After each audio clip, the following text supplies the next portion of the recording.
Hello everyone! As promised, I'm going to answer the questions you asked me on the video, letting you guys know that this was gonna be a thing. Again, I'm super thankful for 1,000 subscribers. I'm thankful that I was lucky enough to reach this milestone, and of course I wouldn't be here without you. So, without further ado, let's answer some questions. If you wanted to ask a question but either forgot or didn't see the video stating I was gonna have a Q&A, you can ask some in the comments, and I'll try my best to get to them. Let's get started. The first question is from Snowblossoms121. What country are you from? I'm from the US. The follow-up question is also from Snowblossoms121. What anime has the best plot? I'd like to say the final episode of Gunbuster, but if we're talking about a series as a whole, I'd have to go with Evangelion. The series explores so many themes with depth and maturity that I haven't seen any other piece of media do, anime or not. The ending also ties up the themes the series explores so well. It's one of the few pieces of media that truly connected with me on such a personal level, and that's why I think it has the best plot of any anime I've seen thus far. The next question comes from Blossom-chan. Have you been to the hospital? I've been there to get my wisdom teeth removed, and I've visited people there, but thankfully I've never been hospitalized. Knock on wood. The next set of questions comes in from Joe Pepper Joe. He begins by saying apologies for my bad English. I'm French. And first of all, it's okay, dude. I guarantee that if I was to write some questions in French, nobody would be able to understand them, so props to you, man. English is such a fucked up language, like legit. Are you going to upload more frequently in the future? I hope so. I'm currently applying to college and trying to keep my GPA as high as possible, but come next semester, when I already know where I'm gonna go and my workload is easier, I should be able to upload more frequently. Unfortunately, I have no idea how my upload schedule will be with college, but that's a problem I will face when I get there. For now, I'm gonna try to upload once a month at minimum, but I do have some projects that'll take a while, so at times I might not be able to do that. Why did you change your channel name? I changed my name because I felt that Awesome Socks doesn't really reflect what I want to do anymore. I created that name when I was a freshman. My goal was just to make people laugh while I talked about anime. Now though, I've got a lot of different ideas and goals I want to accomplish. I feel like Awesome Socks just doesn't fit anymore. What are your hobbies? Other than watching anime, I like to play games, mainly RPGs, and I've recently gotten back into reading. I also really like to write. It's my passion, and making videos is a great way to combine my interest in anime and my love of writing. I also love film. I particularly love the aesthetic of older films, but I love all sorts of movies. If something's hit the theaters and it's got a pretty good critical reception, I'm probably gonna see it. I also find history pretty interesting, namely history from the later 20th century. Something about that period of history fascinates me, probably because the events from that time period are still extremely significant in our lives today, but I am too young to have actually seen them happen. Have you watched JoJo? I haven't seen too much, but I've seen the first few episodes of Phantom Blood with a friend, and I thought they were great. I haven't watched much since then though. Maybe I'll continue my watch after finishing what I'm watching for a future video.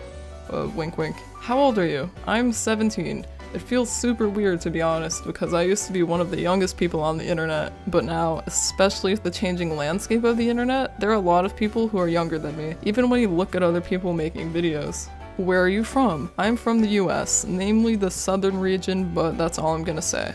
Waifus or husbandos? Watch this be the longest answer to any question in this video. Just kidding, I think. My husbandos are Akira Fudo from Devilman, namely the 90s OVA, but he's good in all of them. Kabuto Koji from Mazinger, Ryuji Otogi from Yu-Gi-Oh!, Abeno from The Morose Mononokean, which is a really underrated series that everyone watching this should check out, Yusei from Yu-Gi-Oh! 5Ds, Kuroko from, well, Kuroko no Basket, Count D from Pet Shop of Horrors, Fulkin Fano from Escaflowne, Hoskawa from Cocoa Greenwood, this evil motherfucker from Yami no Matsue, and Victor from Yuri on Ice. As for girls who I love platonically but would still definitely send money on PayPal, there's Sachiko from Maria-sama ga Miteru, Miyasato from Evangelion, Kazumi from Gunbuster, namely after the time skip, but she's still pretty cool before it, Asuka from UFO, Kei from Getter Robo Armageddon, Arcade from Tsukihime. The anime technically doesn't exist, but we're pretending it does for the sake of this question. And of course, we couldn't forget about my girls Nachan and Honey from Re Cutie Honey. And that is my list of husbandos and waifus. That is not including my list of husbandos and waifus from video games because I don't want to have this answer last like 10 minutes. The last question from Joe Pepper Joe is, are you a grill? Nope, I'm actually a fryer. But for real, yep, I'm a girl. The next set of questions comes in from Ozfexa. I'm gonna skip the questions asked previously because I don't want there to be too much repetition. Sorry about that. Did you ever think you would get this far? Not gonna lie, not at all. I thought I wouldn't even hit 500 subscribers, let alone 2,000. I'm super happy with where I am, to be honest. I actually wouldn't want to have much more subscribers than this because just the thought gives me anxiety. I'd be appreciative if I did get lots more, of course. It just seems super daunting. I am super happy with where I am, and I'm glad you guys enjoy what I do. I hope I can give you guys more entertainment in the future. How are you? I'm doing pretty alright. I'm writing this on a Sunday evening, so I'm not looking forward to the school week beginning again, but it's going good otherwise. Hello. Yo. Sup. The next question is from the Casual Otaku. But before I get into his question, he makes videos that are super entertaining, and he uses a pretty unique format, so make sure to check his channel out. His question is, top 3 anime villains? Alright guys, let's go, a mini video inside a video.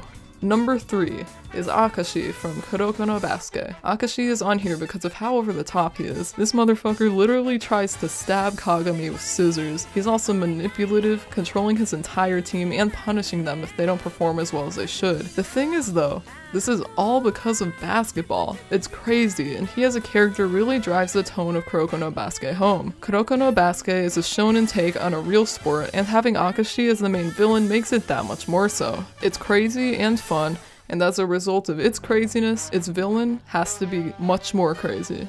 Number 2 is kinda cheating since it's not just one villain, but rather a whole organization. Number 2 is the Red Ribbon Army from Dragon Ball. The Red Ribbon Army arc is fantastic, and that's largely due to how great of villains the Red Ribbon Army is. They cause Goku to travel all over the world, and each encounter he has with them is fun to watch. My favorite part of the Red Ribbon Army arc is easily when Goku goes through Muscle Tower. The fight with Ninja Murasaki will always go down as one of my favorite fights from the series. It's so over the top and silly, using lots of techniques that a show other than Dragon Ball wouldn't be able to do even close to as well. Just how incompetent Murasaki is, as well as the rest of the members of the Red Ribbon Army are, help to make them one of the most fun villains in the series.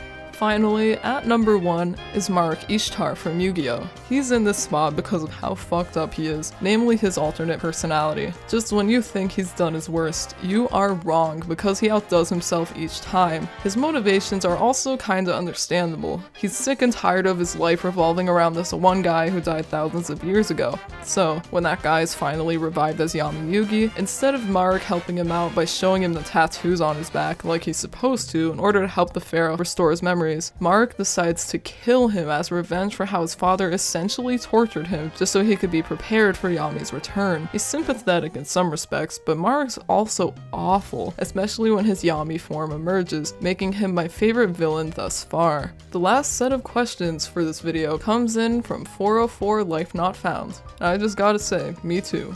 Have you ever played Skullgirls? I haven't, but it looks super fun. I'd love to play it. It reminds me of Guilty Gear. What anime has the worst plot in your opinion? And not gonna lie, probably Citrus. This show pulled so many things out of its ass to create melodrama and drastic plot twists that it loses any sense of realism that it had after the first episode ends. Nothing in the show abides by the laws of reality, and it seems like it was written by someone on Wattpad or something. Actually, that's kind of an insult to Wattpad, but moving on. Have you ever watched Mob Psycho 100? Yep, and I enjoyed it quite a bit. Its humor and tone were great, the animation is gorgeous, and the show was able to be funny and also tackle issues well. I'm hyped as hell for season 2. How important is aesthetic to you when you watch an anime? It's pretty important. It used to not be when I was younger, but as I've gotten older, I've realized just how important visuals are for the medium of anime. If a show has an okay plot but it looks horrendous, like awfully generic character designs or backgrounds with no thought put into them, I am probably not going to continue watching it. I'd rather just watch a movie or something. One of the greatest things about anime is how it's such a visual medium of storytelling. The aesthetic of an anime can totally elevate a show's quality and define it. Look at Yu-Gi-Oh! For example. If it had generic character designs instead of Takahashi's unique ones, it would only be a fraction as entertaining as it is now. The insane facial expressions and the overall uniqueness of the designs define Yu-Gi-Oh! And it would not be the same show we know today. The same goes for Dragon Ball. The character designs make the story's world have so much personality that I could not imagine the series looking any different. The last question of this video is a nice one to end it with. What was your first anime? Technically, it was Pokemon. I'd always watch Pokemon before I'd go off to school when I was in like kindergarten or so. But I didn't really realize what anime was until I watched Bakugan. That was when I realized that there was a specific type of show that looked like Pokemon. Not only that, but even though the plot doesn't hold up for me today, at the time, I was fascinated with it and thought it was extremely mature. However, I didn't really start hunting for other shows like it until Dragon Ball Z Kai started airing on Nicktoons. Ironically, I wouldn't have even checked it out if my mom didn't tell me I'd probably like it because it was similar to Bakugan and Pokemon. When I did watch it, I was fascinated. This show was much more rich in lore than Bakugan. It took place across galaxies, and there were battles that could destroy the whole universe. Gone was the distortion world from Bakugan. In this show, characters could actually die, and if they did, the whole universe's fate could change for the worse. This was the first show I watched with such a huge world and so many characters, movies, etc. Sure, Pokemon had a decent sized world, but it didn't have stakes even close to as high as the ones that Dragon Ball Z Kai were, save for like a couple of movies. After I finished Dragon Ball Z Kai and watched the last few seasons of Z to close out the story, I realized I needed another show to fill the Dragon Ball Z shaped void in my life, and here I am today.